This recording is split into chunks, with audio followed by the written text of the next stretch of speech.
Hello, Slicey Dicers. This is Brian with a double unboxing for you today. Today, we have both of the new Spartan Blades field grade knives. These are their new, less expensive models.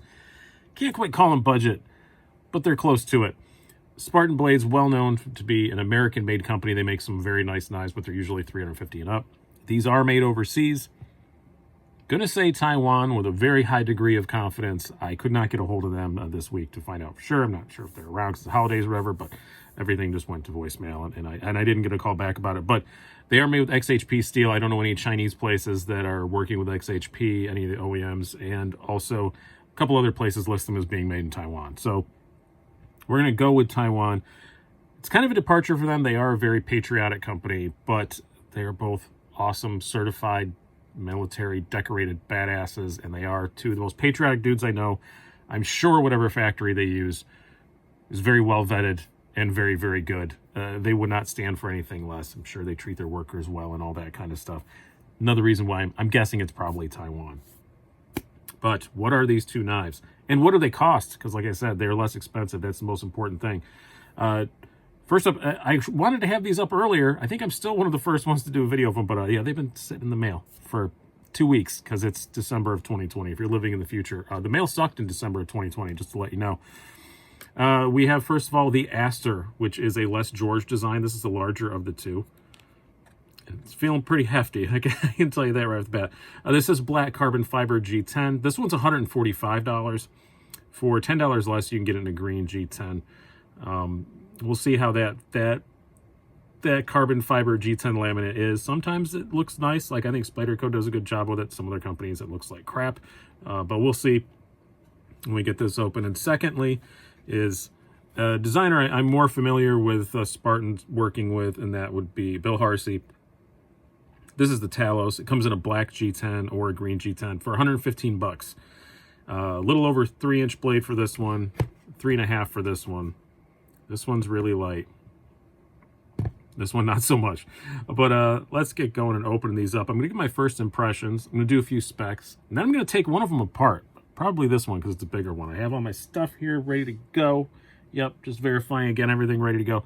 And we're going to take one of these apart and see what's going on inside. Because they both have this thing called the oil-infused bronze bushing system. I'm just going to read from their site. Our sintered bronze bushings are impregnated with oil, which reduces the friction on the blade, thus giving you a tight but smooth blade opening.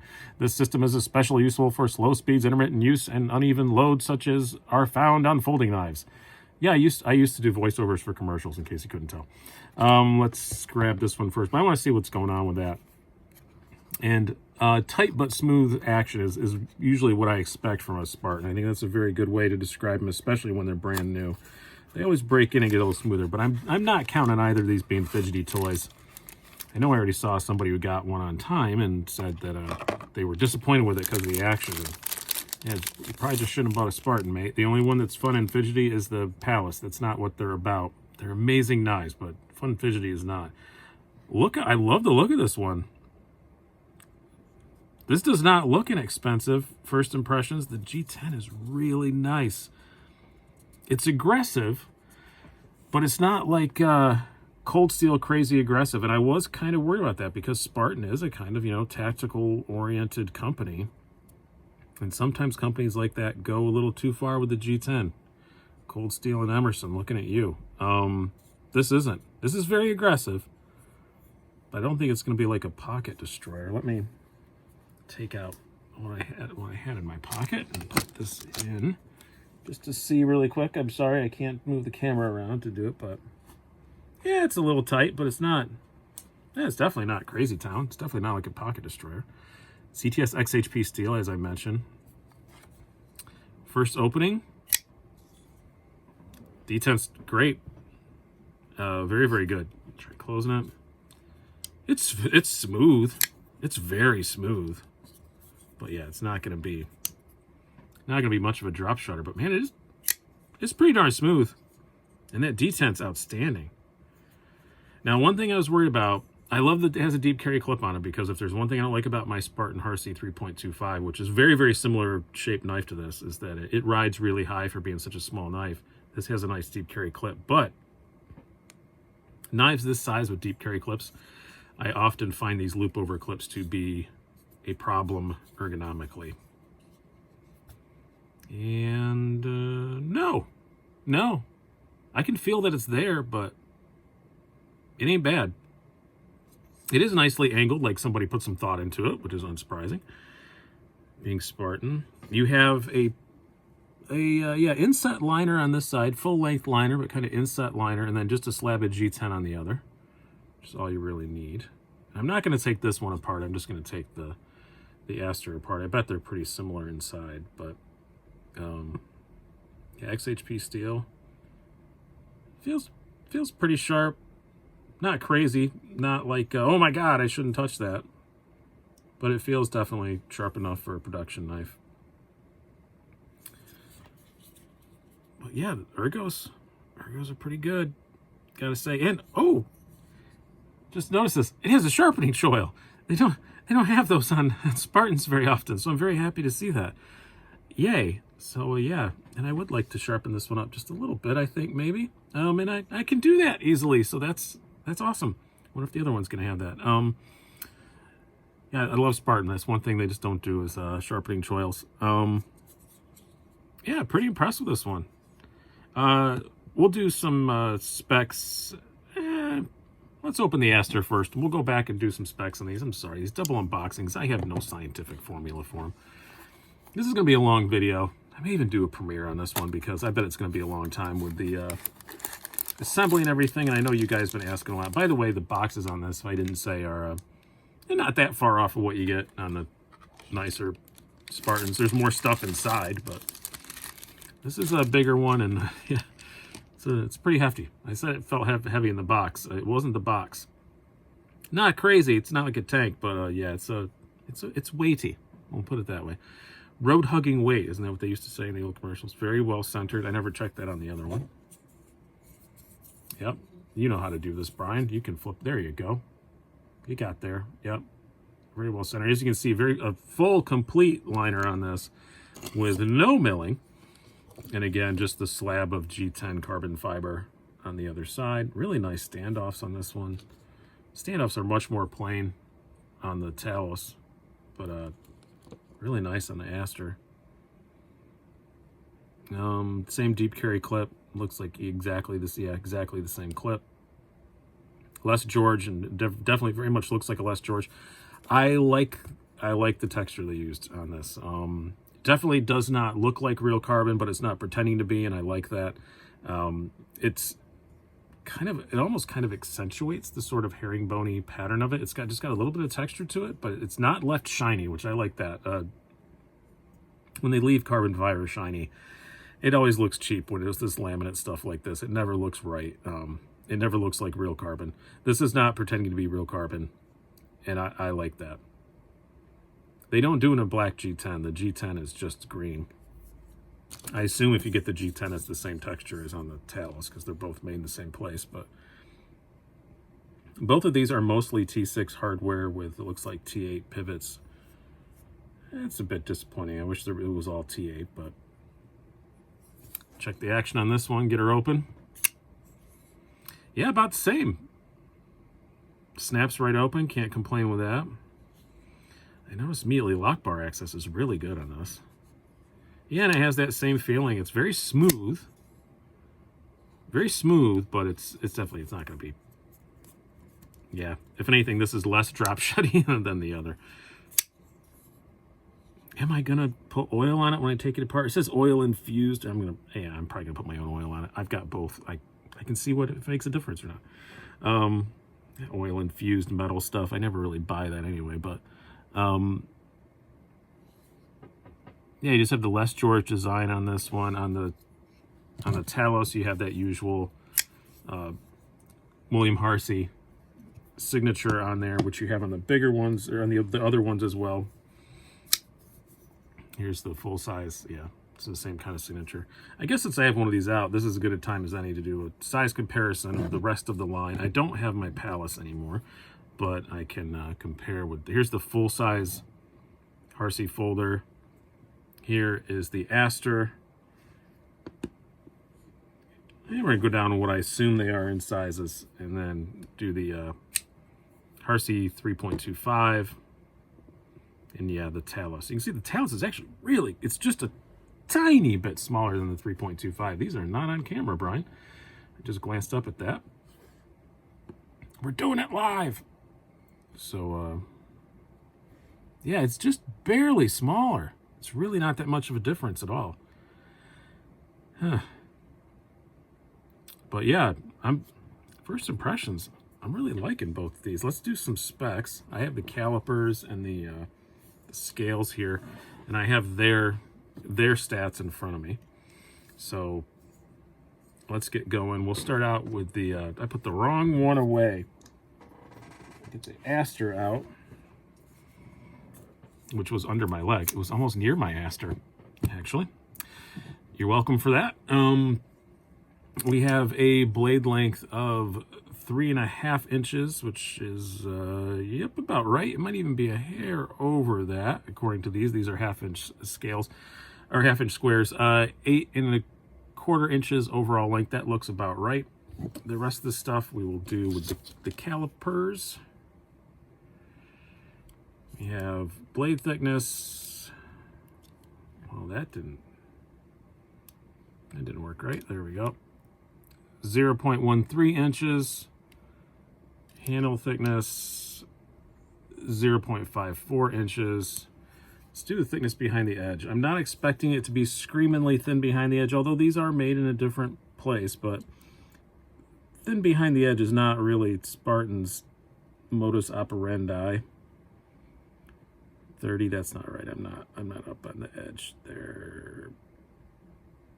Yeah, 27. About 27 thousandths behind the edge. It's a really hard measurement to get, but yeah, it's not offensively thick behind the edge, but definitely it's not screaming thin behind the edge or anything. Yeah, we'll talk more about. I'll get some more first impressions before I take them apart again, but I want to do the measurements and stuff first. I'm kind of all over the place. I apologize. And next up, there it is. I thought I misplaced one of the knives, and I was going to have a big, giant, sweary fit because these are live. I can't reshoot them. On the Talos, we have blade length of just over 3 inches. They say 3.12 inches. Yeah, that looks about right. Overall length 7 inches. Yep, that looks about right. We have blade thickness 0.124 and handle thickness 0.42, and behind the edge, again, one of the worst measurements to get, but nope, it slipped off. Yeah, we're looking again in that 27 thousandths range. Again, not really horribly surprising for them. Let's bring out the scales. Come on, there you go. This one feels pretty light. Yeah, 2.3 ounces. Not bad at all. Pretty darn light for this, because again, it just has that kind of inset liner and then just one slab of G10. This is a very lightweight. This is going to be a really good, nice little EDC size knife, absolutely for sure. I'm obviously going to do full reviews on these at some point. And the Aster, I'm going to take a guess, 5.25, 5.08. A little lighter than I thought, but not by much. Yeah, it's a big stonker. I think what I'm most impressed by both of these, and give some more first impressions, then we'll take one apart. It's just the ergos. This one is so comfortable. The Aster is just such a comfortable knife. It's just so hand-fully, and it just feels like a beast. It's not a hugely thick blade. I bet it's actually going to cut pretty well. Again, it doesn't feel like the factory edge is the sharpest thing on the planet, but not horrible. It's just not as sharp as some stuff that you get. But it is extremely comfortable in the hand. Again, the pocket clip was placed by somebody who thought about it, which is not always the case. The jimping lands in a good spot. Yeah, this is just extremely comfortable in the hand. And as is the Talos for the size that it is. This is going to be a great little, very compelling EDC knife. It's a Spartan. It's a bit different than everybody else's, you know, Spydercos and Benchmade's. It's really cheap. It's really light. It's very comfortable in the hand. Has a nice deep carry clip. Yeah, this is going to be a very compelling, not hard use, obviously, because it's a liner lock, but hard-ish use, sort of, because it's not on bearings. Little EDC knife. I could definitely see a whole lot of people gravitating towards that one, and this as well. This is just it's so comfortable. I really like it. Now let's take it apart. Now that I said I like it, let's ruin it. Sorry if there's a weird jump cut there. I had to go find some stuff. So we're gonna take this apart with a tool that I don't often use, or haven't used yet at all, actually, I guess, more accurately. Work Sharp. This is a little pocket sharpener thing. It's got a ceramic and a diamond and three little Torx bits. So we're gonna try these out. What are we gonna need here? We have to do all from this side. Might have to take the pocket. No, don't take the pocket clip off. It doesn't look like. Looks like T10 and T6, which I know this is comes with the T10, T6, and T8. I guess we need that. It has the driver in it, and I almost just set it to the side. So let's check and see. That's a T10 on the pivot. Got a little magnet thing in there. This isn't something I'd want to use every day, but it's a little loose, but I think that is a T10. I don't know if that's the bit or the screw, but it's definitely not a T12.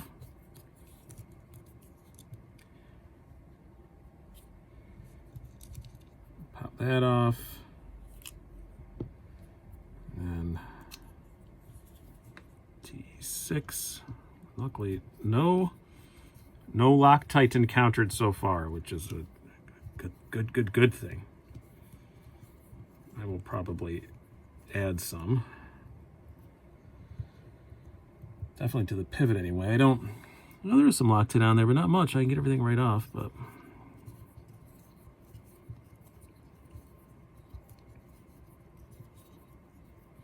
I'm just interested to see what this oil-infused bronze bushing system, or OIBBS, means. It'll be interesting to find out. Okay, that is not wanting to come off. Do I have?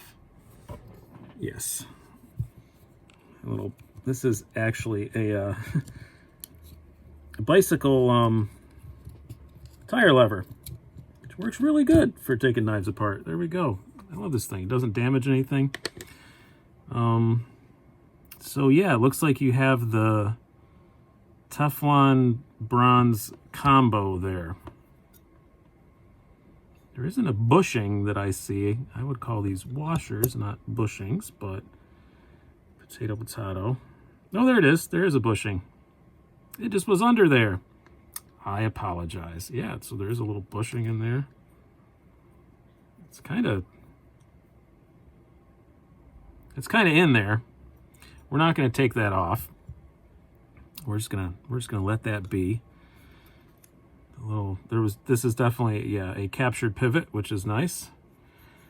Forgot to mention that taking apart yet is not a free spinning pivot. I don't know why we're cleaning apart a new knife. I just kind of wanted to see that, but if you guys want to stick around and watch the rest of this, you can. If not, hopefully your curiosity is satisfied, but yeah, pretty cool. We're going to clean some stuff up. It looks very clean inside, I do have to say. I have to compliment them on that. Oh, flat washers on a rubber surface, you moron. There we go. Sometimes I am not the sharpest tool in the proverbial shed. Put this on here as well. This is just, if you want to know what I'm using, this is just 91% alcohol. And again, that's not the tool I usually use. I have some much nicer WeHa bits that I usually use. And a smattering of drivers, I think would be the best way to put it.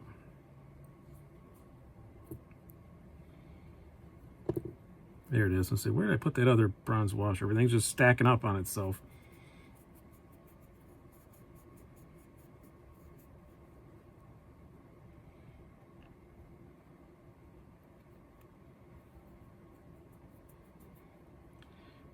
And the last one.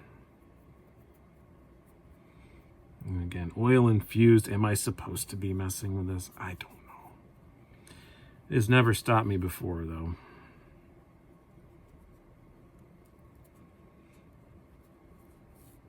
I take do not disassemble warnings as a challenge. Clean this off. Clean that off. Stop pin. There we go. Okay, man, this is really nicely done inside, though, I do have to say. Pretty nicely done. I like they just have that tiny little bit. Man, even this carbon fiber G10 side is heavy. I thought it would be this non-milled side that felt heavy, but it's this side that where all the weight comes from. Weird. All right, let's start putting stuff back together and lubricate some things. I'm using KPL today. I have both of the sizes. I don't use it like exclusively, but it's pretty much the one that I use the most. So yeah, this way. I hate putting knives back together. This side, it always really annoys me. So the screw is on this side, so yeah, we gotta go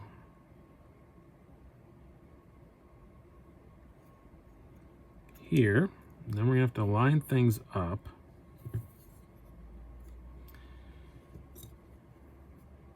So, because it is a capture pivot, so we just want to make sure that when it goes together that yes, we are roughly lined up.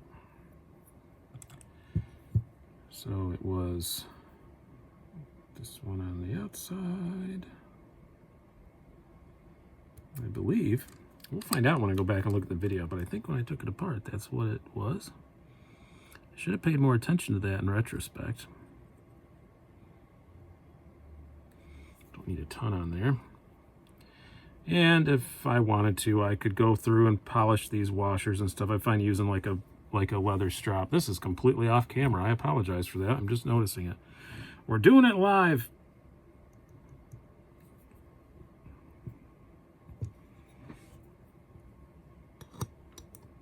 Drop the blade back on. Now, let's put a little there.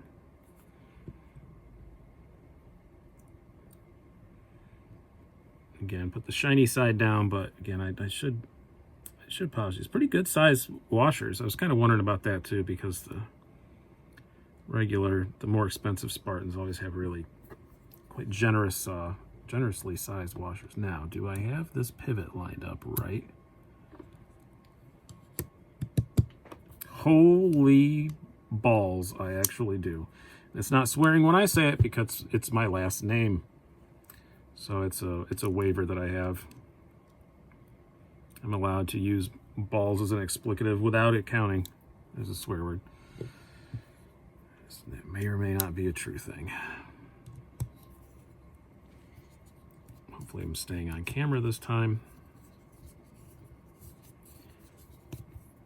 This is why I don't do a lot of disassemblies, is because it's so riveting. I just don't think you guys can handle the suspense and the awesomeness that is watching me take apart a knife and put it back together. But so, by the way, the cut on my hand is from a knife, but not what you'd expect. I have a little Opinel #1 on my keys, and it came open in my pocket. And then I reached in my pocket for my keys, and I hurted myself. And then I also got another finger too, and both of the cuts were so clean I didn't even notice them until I was in Wegmans and bleeding everywhere. So that was fun. But it was not a normal knife stupid accident. It was just my stupid little keychain knife came open in my pocket. So that's not on my keychain anymore because it's a little friction folder. And retrospect, friction folder on your keys, probably not the safest idea ever. Looked cool though. I mean, not the blood, but no, I didn't put any Loctite on that pivot, which is way too tight anyway. So let's take it apart and put some Loctite on there because it's going to have to be backed off a lot. go. This square, other than this square profile thing, this thing's all right. Except for I'm not sure about the bit quality on here because, like I said, it feels a little loose in there, but I don't know if it's the screws or the... I got the Loctite out. There it is. Nope. There was some Loctite on here previously, but yeah, I used the Loctite stick. I just like it better. It's easier. Oh, not that much, though. I will be very mad at myself later if I use that much. Oh, lordy. Just when you thought you were done. Here we go again. Alrighty. Yeah, I'm probably gonna stitch this together and make it a premiere, and then we can sit and talk about other stuff as I'm doing this. We'll just still be hanging out in the chat room.